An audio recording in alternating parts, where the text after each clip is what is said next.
Assalamualaikum dan selamat sejahtera. Jadi untuk pembelajaran hari ini kita akan masuk kepada tajuk pengurusan data. Jadi pada hari ini di akhir pembelajaran murid dapat belajar untuk mentafsir data daripada piktograf, carta palang dan juga carta pai. Untuk pengenalan sebentar lagi, cikgu akan ajar murid apa itu piktograf, apa itu carta pai, apa itu carta palang.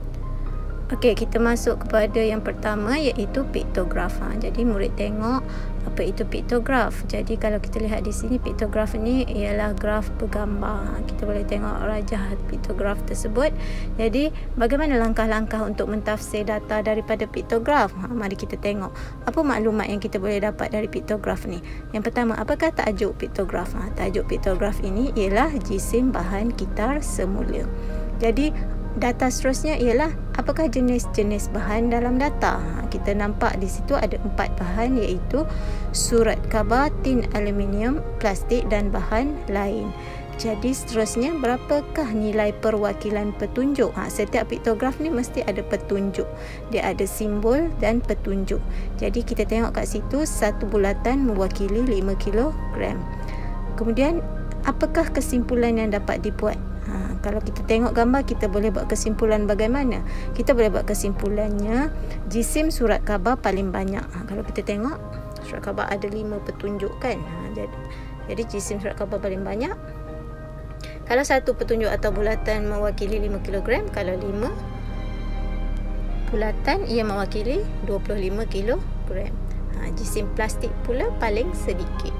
Kita nampak separuh daripada bulatan, maksudnya separuh daripada 5 kilogram.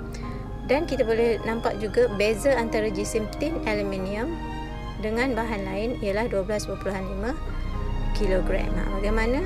Nanti kita belajar untuk cari jumlah jisim semua bahan kita semula yang terkumpul ialah 50 kilogram.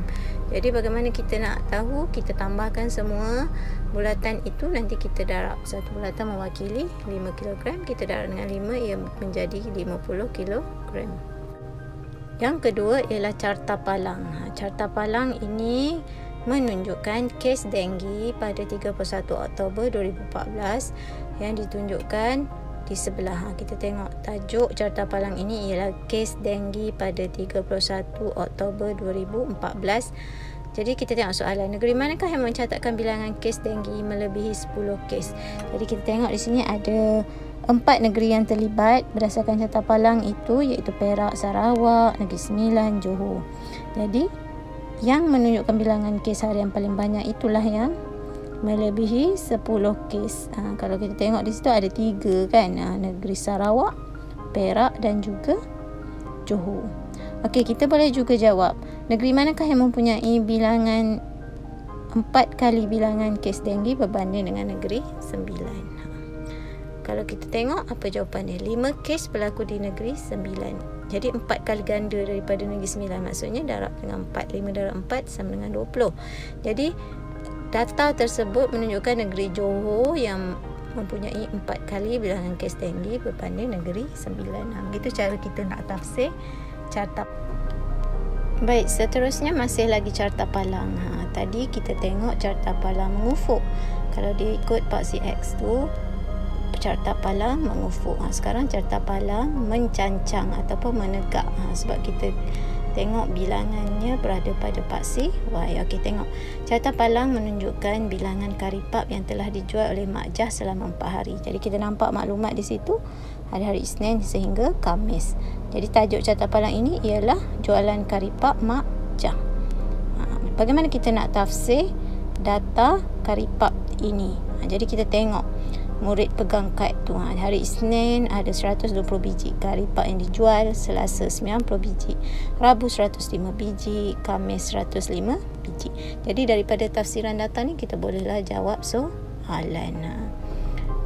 Tengok soalan B pula, berapakah beza jualan karipap antara hari Selasa dan Rabu? Jadi kita tengoklah, hari Selasa 105 keping karipap, hari Rabu 90 keping karipap. Jadi bezanya 15 biji. Baik, carta terakhir yang perlu kita tahu iaitu carta pai. Ini contoh carta pai. Carta Pi, kita tengok Sarah mempunyai 80 keping kad gambar haiwan vertebrata. Carta Pi di sebelah menunjukkan pengelasan kad haiwan tersebut. Okey, kita tengok tajuk dia apa? Tajuk dia pengelasan kad gambar haiwan vertebrata. Jadi kita tengok ada berapa jenis haiwan di situ. Kita ada jenis-jenis ikan, burung, mamalia, amfibia, reptilia. Jadi untuk carta Pi keseluruhan ataupun satu carta Pi yang besar bulatan itu mewakili 100%. Jadi dia dah pecahkan ikan 15%, burung 35%, mamalia 25%, reptilia 20%. Jadi bagaimana nak cari amfibia tu? Bagaimana nak cari keseluruhan 100%? Kita tolaklah dengan haiwan-haiwan lain ini. Nanti kita dapat amfibia. Okey, tengok soalan. Berapa peratuskah kad gambar amfibia? Itu contoh jawapan.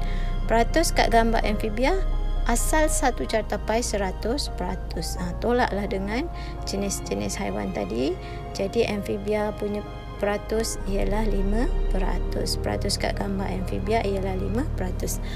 Itu adalah contoh-contoh kita nak tafsir data-data daripada carta-carta yang kita ataupun yang cikgu tunjukkan tadi. Jadi sekian sahaja pembelajaran kita pada hari ini. Jadi kita berjumpa lagi pada masa akan datang dengan pembelajaran seterusnya.